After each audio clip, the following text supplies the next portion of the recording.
Hello बच्चों, आज हम लोग करेंगे अपने जो टॉपिक हम कर रहे थे इंट्रोडक्शन टू अकाउंटिंग, उसी में ही एक टर्म है आपकी बुक कीपिंग, उसका मीनिंग जानेंगे और इसके साथ साथ हम जानेंगे ब्रांचेस ऑफ अकाउंटिंग के बारे में। देखिए, अगर हम बात करें बुक कीपिंग की, it is a record making phase of accounting. ये अकाउंटिंग का जो रिकॉर्डिंग करने का जो फेज होता है उसे क्या बोलते हैं, बुक कीपिंग। और जैसे ही बुक कीपिंग एंड होता है तो वहां से स्टार्ट होता है अकाउंटिंग, जिसके अंदर हम क्या करते हैं, it is concern with the summarising phase of the accounting system. ये अकाउंटिंग सिस्टम के अंदर जो हमने ट्रांजेक्शन की रिकॉर्डिंग की है, उन रिकॉर्डिंग्स को क्लासीफाई करने के बाद और उसके बाद उसकी क्लासीफाई करने के बाद उसे समराइज करना और डेटा रिजल्ट्स को इंटरप्रेट करने का काम करते हैं।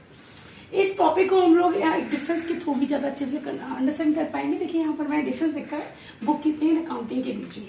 Book keeping is a record making phase, यहाँ पर हम रिकॉर्डिंग करते हैं ट्रांजेक्शंस की, while in accounting summarising phase. जो अकाउंटिंग में समराइजिंग फेज होता है, यहाँ पर हम ट्रांजेक्शन को समराइज करने के बाद डेटा को इंटरप्रेट करने का काम करेंगे। Book keeping it is a primary stage, on the other hand accounting is a secondary stage.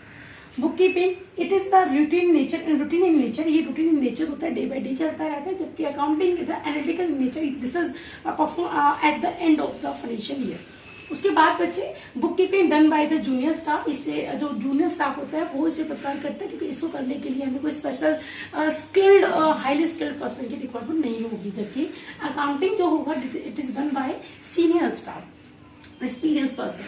Bookkeeping does not give complete picture of the financial conditions of the enterprise. ये किसी भी enterprise की financial conditions की complete picture को show नहीं करता, जबकि आपकी accounting जो होता है ये business की financial conditions को completely depict करने का काम करेगा।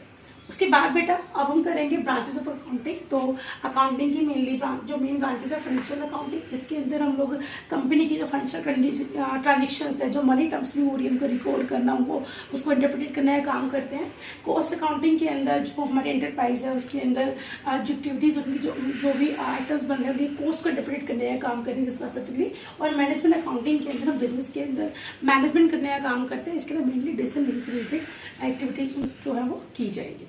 सो ये है आपका टॉपिक, बाकी पढ़ेंगे नेक्स्ट क्लास में। तब तक के लिए बाय।